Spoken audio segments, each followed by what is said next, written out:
ஆன்மீக நண்பர்கள் அனைவருக்கும் என்னுடைய அன்பான வணக்கங்கள். தமிழ் புத்தாண்டு நல்வாழ்த்துக்கள். தமிழ் புத்தாண்டு ராசி பலன் 2024.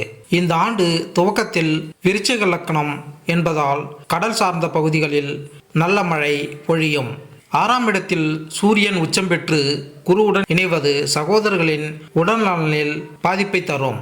பூர்வ புண்ணிய ஸ்தானத்தில் புதனுடன் சுக்கிரன் இணைவது உயர்கல்வியில் சில மாற்றங்கள் உண்டாகும். சனியுடன் செவ்வாய் இணைவு பெறுவது இனம் தெரியாத புதிய நோய்கள் உண்டாகும். மருத்துவத்துறையில் சில சவால்களை சந்திக்க வேண்டி வரும். 8ஆம் இடத்தில் சந்திரன் அமர்வது பணப்புழக்கம் குறையும். தொழிலில் சில கூட்டு தொழில் மந்தநிலை நீடிக்கும். லாபஸ்தானத்தில் கேது அமர்வது வெளிநாட்டு இறக்குமதியும் ஏற்றுமதியும் அதிகரிக்கும். அந்நிய செலவணிகள் அதிகரிக்க திட்டம் வகுக்கப்படும். மழை இந்த ஆண்டு தமிழகத்தை காட்டிலும் வெளி மாநிலங்களில் வெள்ளம் பெருகும். நீர்நிலங்களில் வீடு கட்டி இருப்பவர்களுக்கு சரியான பாதிப்பை தரும். மீன்வளம் நன்கு இருக்கும். விவசாயம் மழை பொய்த்தும் கெடும். அதிக மழை பொய்த்தும் கெடும். இந்த ஆண்டு அதிக உஷ்ணமும் கடும் குளிரும் இருக்கும். ரியல் எஸ்டேட் தொழில் மந்தமான சூழ்நிலை உண்டாகும். உணவு பதப்படுத்தும் நிறுவனங்கள் திடீர் கட்டுப்பாடுகளால் தன் பொருட்களை விற்பனை செய்ய முடியாமல் போகும். தொழில் ஸ்தானங்களில் ஆண் பெண் இருபாலருக்கும் வேலைவாய்ப்பு அமையும். காதல் திருமணம் அதிகரிக்கும். தமிழ் புத்தாண்டுகளில் 38வதாக வரக்கூடிய குரோதி தமிழ் வருடம் சற்று கலக்கத்தை தரக்கூடியதாக அமைகிறது.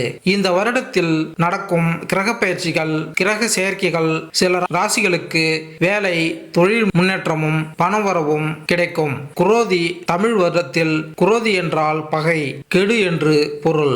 ஏப்ரல் 14ஆம் தேதி தொடங்குகிறது.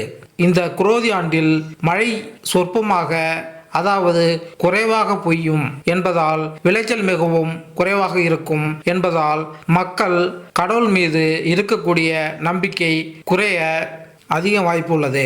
குரோதி ஆண்டு கிரக நிலை: மேசராசியில் சூரியன் குரு, மிதுனத்தில் சந்திரன், கன்னியில் கேது, கும்பத்தில் சனி செவ்வாய், மீனத்தில் ராகு புதன் சுக்கிரன் என நவகிரகங்கள் சஞ்சரிக்கின்றனர். இந்த ஏப்ரல் 14ஆம் தேதி சித்திரை 1ஆம் தேதி ஞாயிற்றுக்கிழமை மிதுன ராசியில் பிறக்கிறது. 12 ராசிகளுக்கான பலன்களை இங்கு பார்ப்போம். மிதுன ராசி அன்பர்களே, மிதுன ராசிக்காரர்களுக்கு இந்த வருடம் மாற்றங்கள் வரக்கூடிய வருடமாக இருக்கும். அவசரமும் அலட்சியமும் எந்த பணியிலும் வேண்டாம். பெரியவர்களின் அல்லது அனுபவம் உள்ளவர்களின் ஆலோசனைகளை கேட்டு நடப்பது நல்லது. சிலருக்கு வெளிநாடு வெளியூர் செல்வதற்கான வாய்ப்புகள் வரும். இந்த வருடம் வீடு வாகனம் மாற்ற புதுப்பிக்க நேரம் நன்றாக அமையும். தொழில் திடீர் வளர்ச்சி ஏற்படும். பங்கு வர்த்தகத்தில் பெரும் முதலீடு வேண்டாம். யாரிடமும் கடுமையாக நடந்து கொள்ளாதீர்கள். ஆரோக்கியத்தில் கொழுப்பு சத்து அதிகரிக்கும். இரத்த நாள அடைப்பு, காது மூக்கு தொண்டை பிரச்சனைகள் வரலாம்.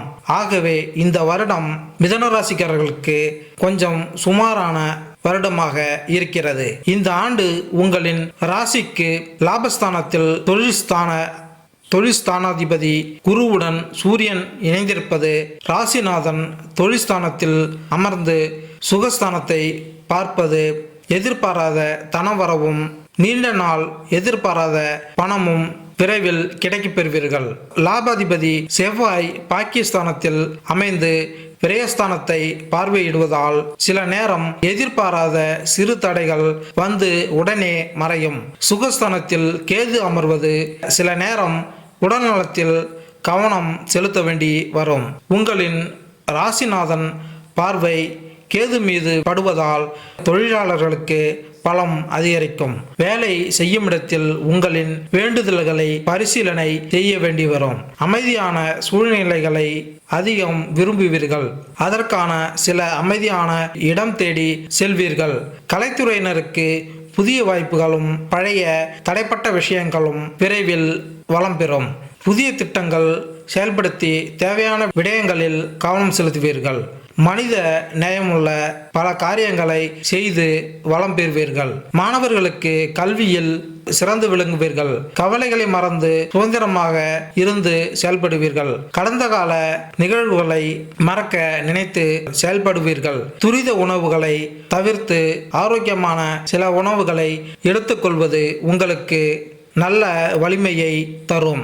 புதிய திட்டங்கள் செயல்படுத்தி விஷயங்களில் கவனம் செலுத்துவீர்கள். ஆரோக்கியமான சில உணவுகளை எடுத்துக்கொள்வது உங்களுக்கு நல்ல வலிமையை தரும். சிறு சிவந்த கொப்புளங்கள் வந்து மன வருத்தங்களை தரும். சில நாட்களில் அதுவே தானே மறைந்துவிடும். பொருளாதார நிலை நன்றாக இருக்கும். எளிதில் உங்களுக்கு பணிகள் அடையும். மிதுன ராசிக்கு விரயஸ்தானத்தில் சஞ்சாரம் செய்ய உள்ளார். சனி பாகிஸ்தானத்திலும், ராகு 10ஆம் இடமான ஜீவஸ்தானத்திலும், கேது சுகஸ்தானத்திலும் சஞ்சாரம் செய்ய உள்ளார். இதன் காரணமாக குரோதி தமிழ் புத்தாண்டில் மிதுன ராசிக்கு எப்படிப்பட்ட பலன்கள் கிடைக்கும்? மிதுன ராசிக்கு இந்த தமிழ் புத்தாண்டு சிறப்பானதாக அமைய உள்ளது.